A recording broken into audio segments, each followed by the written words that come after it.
Código Civil, artigo 49. Se a administração da pessoa jurídica vier a faltar, o juiz, a requerimento de qualquer interessado, nomear-lhe-á administrador provisório. Artigo 49-A.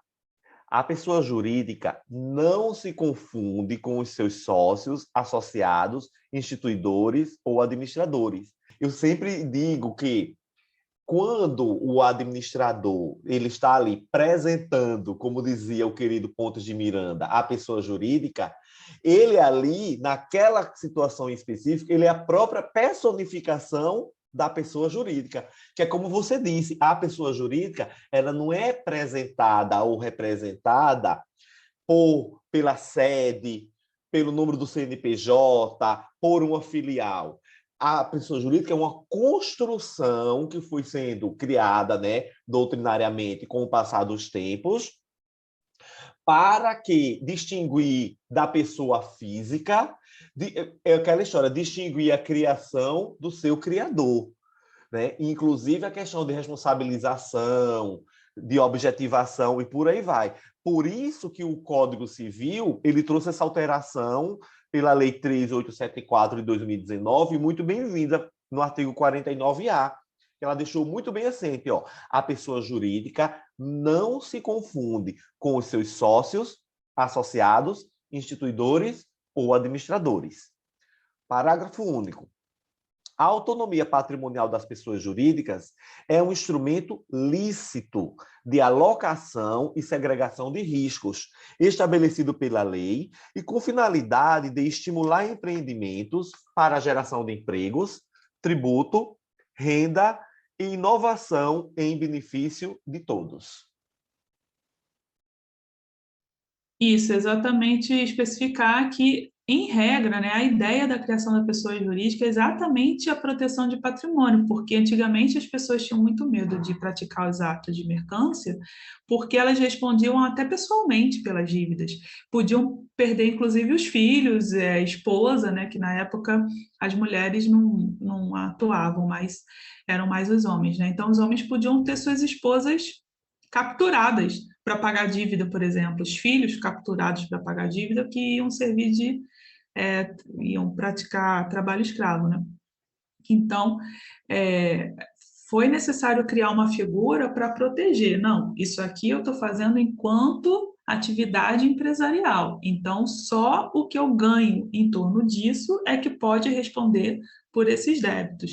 Agora, é claro que tudo isso aqui perde sentido se a gente observa que a pessoa jurídica está sendo usada para prática de atos ilícitos, fraudulentos, etc. Artigo 50. Em caso de abuso de personalidade jurídica, caracterizado pelo desvio de finalidade ou pela confusão patrimonial, pode o juiz, a requerimento da parte ou do Ministério Público, quando lhe couber intervir no processo, desconsiderá-la, para que os efeitos de certas e determinadas relações de obrigações sejam estendidos aos bens particulares de administradores ou dos sócios da pessoa jurídica beneficiados direta ou indiretamente pelo abuso. Parágrafo 1º. Para os fins do disposto neste artigo, desvio de finalidade é a utilização da pessoa jurídica com o propósito de lesar credores e para a prática de atos ilícitos de qualquer natureza. Parágrafo 2º. Entende-se por confusão patrimonial a ausência de separação de fato entre os patrimônios, caracterizada por, inciso 1, cumprimento repetitivo pela sociedade de obrigações do sócio ou do administrador, ou vice-versa. 2. Transferência de ativos ou de passivos sem efetivas contraprestações, exceto os de valor proporcionalmente insignificante. Inciso 3. Outros atos de descumprimento da autonomia patrimonial. Parágrafo 3º. O disposto no caput e nos parágrafos 1º e 2º deste artigo também se aplica à extensão das obrigações de sócios ou de administradores à pessoa jurídica. Parágrafo 4º. A mera existência de grupo econômico sem a presença dos requisitos de que trata o caput desse artigo, não autoriza a desconsideração da personalidade da pessoa jurídica. Parágrafo 5º. Não constitui desvio de finalidade a mera expansão ou alteração da finalidade original da atividade econômica específica da pessoa jurídica. Primeiro ponto aqui é que esse artigo foi todo alterado pela Lei de Liberdade Econômica, né, a 13.874 de 2019. Então, a desconsideração da personalidade jurídica não representa dissolução da pessoa jurídica, não é uma despersonalização. A personalidade continua existindo.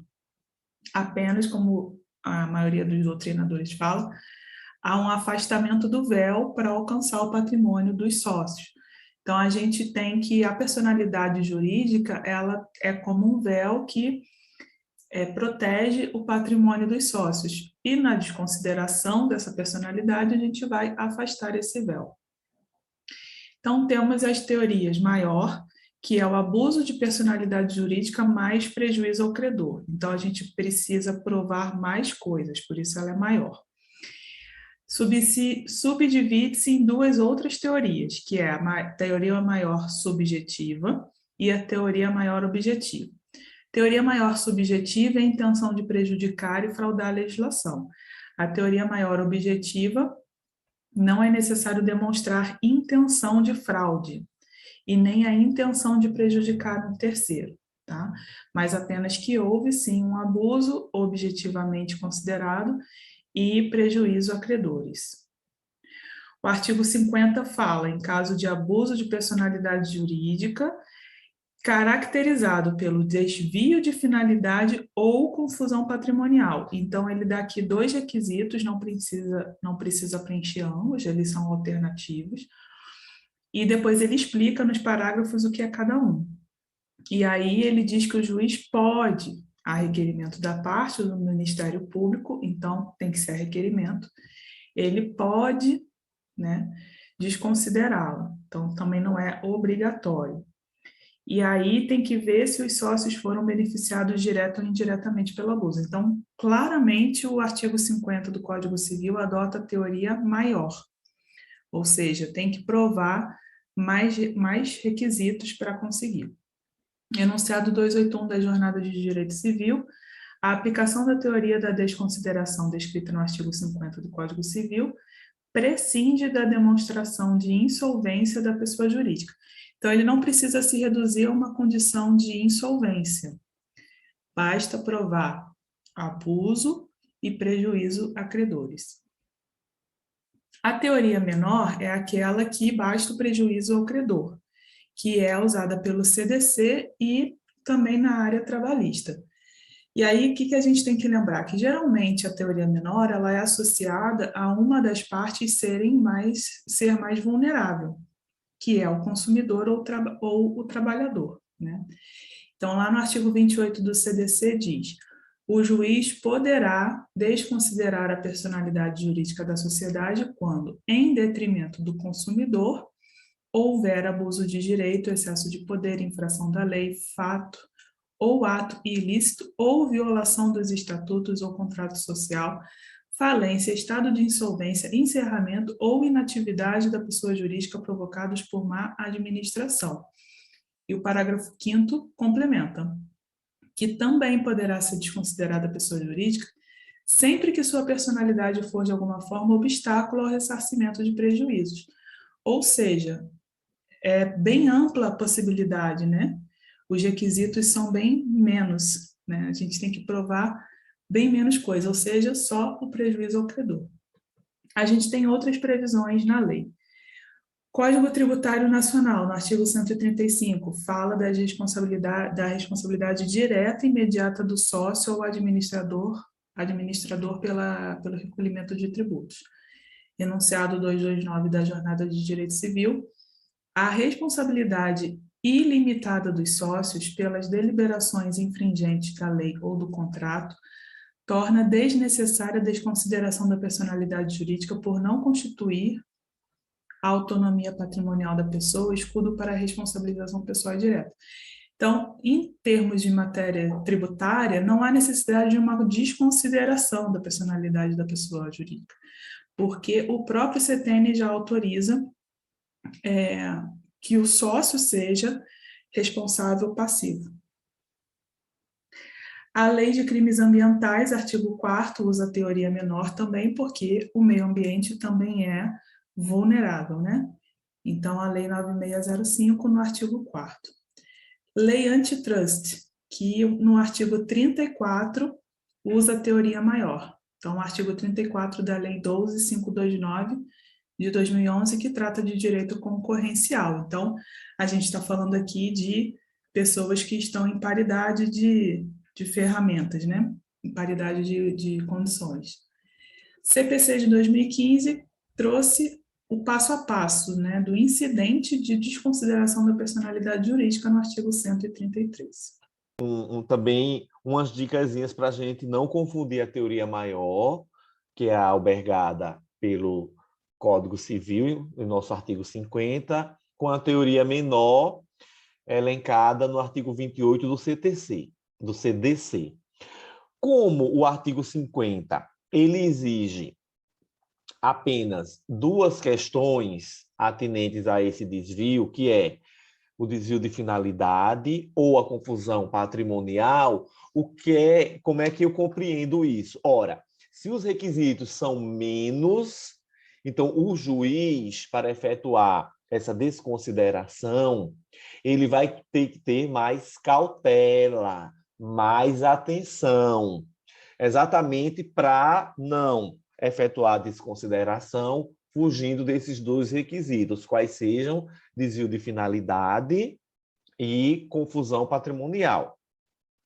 A contrário senso, o CDC ele nos traz mais hipóteses, já que o CDC ele elenca como possibilidade de desconsideração da personalidade jurídica sempre que houver detrimento do consumidor, em decorrência de abuso de direito, excesso do poder, infração da lei, fato ou ato ilícito ou violação dos contratos, dos estatutos ou contrato social, bem assim na hipótese de falência, estado de insolvência, encerramento ou inatividade da pessoa jurídica provocados por má administração. Ora, o CDC ele traz um rol mais extenso, mais expressivo, mais ampliativo das possibilidades pertinentes a essa desconsideração. Se é um rol mais ampliativo, se eu tenho mais hipóteses em que eu posso desconsiderar, então é aquela cautela maior, aquele cuidado maior que eu preciso ter diante das hipóteses do Código Civil, que são apenas duas, aqui tornam-se hipóteses com menos cautela, não que o juiz vai relaxar, o magistrado não é isso, apenas analisando uma teoria em relação à outra, tá? Só para a questão de facilitar essa fixação. Quanto a essa desconsideração da personalidade jurídica do Código Civil, que, como tu já enfatizasse, não se trata de despersonalização.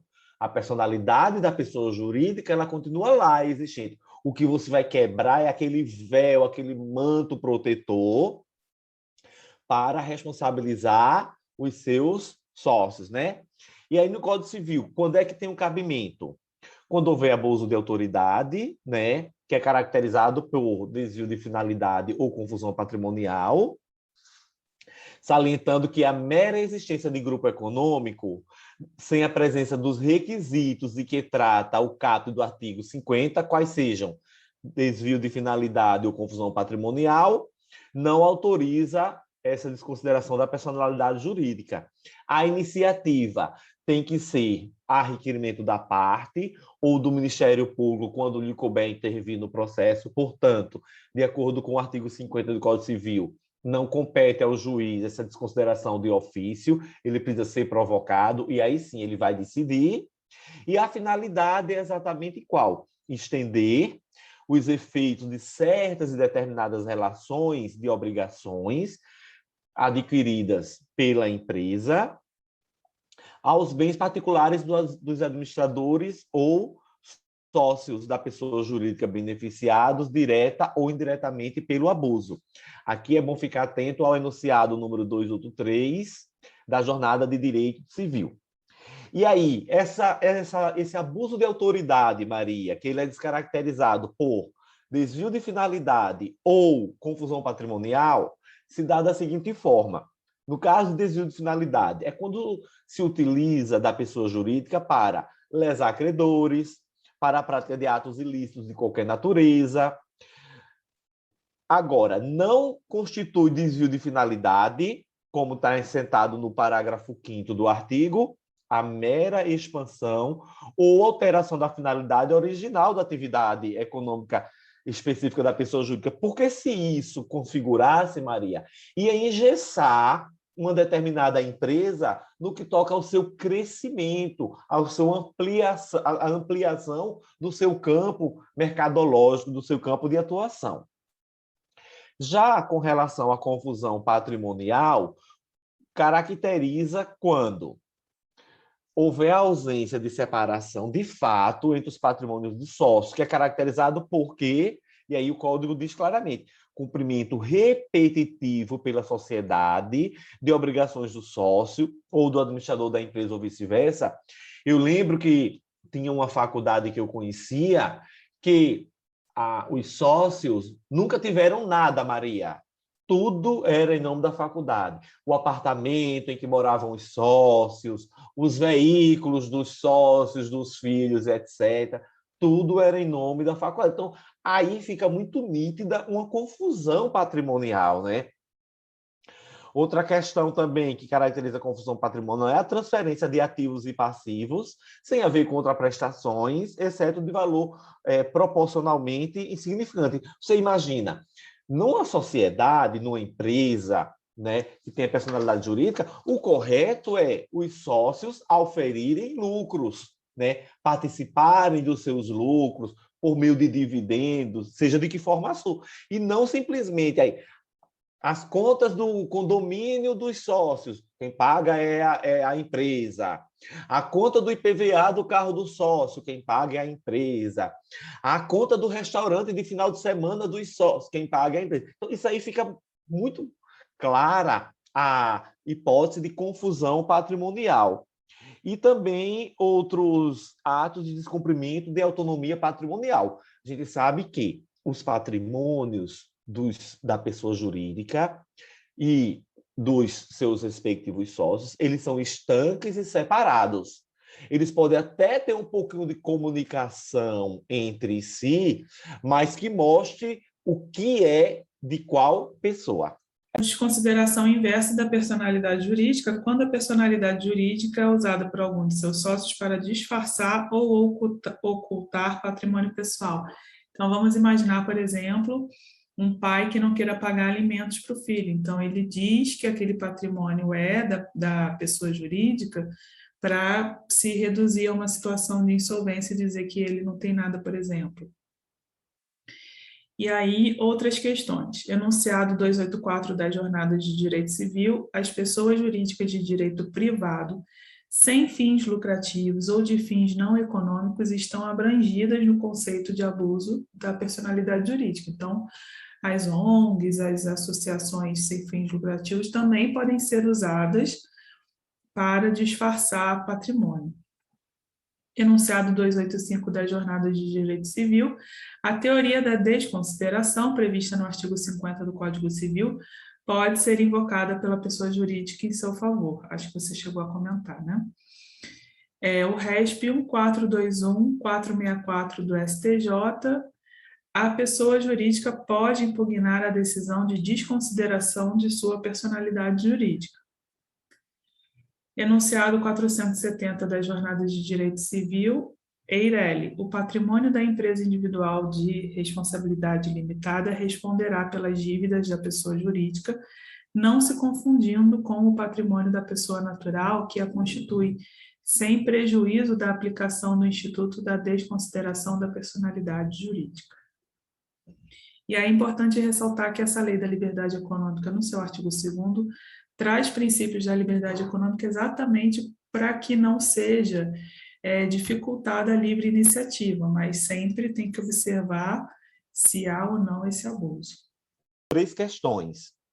A primeira diz assim, ó, a Lei 13.874 alterou as disposições contidas no artigo 50 do Código Civil relacionadas à desconsideração da personalidade jurídica, para permiti-la apenas quando os administradores ou sócios da pessoa jurídica sejam beneficiados diretamente pelo abuso. Isso aqui está errado, por quê? Porque ele falou na hipótese de abuso da personalidade jurídica caracterizado pelo desvio de finalidade ou confusão patrimonial, e aí ele trouxe no próprio artigo 50, em seus incisos e parágrafos, quais as hipóteses de desvio de finalidade e quais as hipóteses, dentre outras, obviamente, que caracterizam a confusão patrimonial. Então, o erro da questão foi dizer que passou a permitir apenas quando sócios administradores ou sócios da pessoa jurídica sejam beneficiados diretamente pelo abuso. Não, isso é uma das hipóteses. A outra questão diz assim: entende-se por confusão patrimonial a ausência de separação entre os patrimônios, caracterizada por descumprimento repetitivo pela sociedade de obrigações do sócio ou do administrador e vice-versa, transferência de ativos ou de passivos sem efetivas contraprestações, exceto de valor proporcionalmente insignificante, e outros atos de descumprimento da autonomia patrimonial. A questão está bem certinha, ela é do MPT de 2020, e ela traz exatamente o quê? O artigo 50, em seu parágrafo 2º, e os 3 incisos.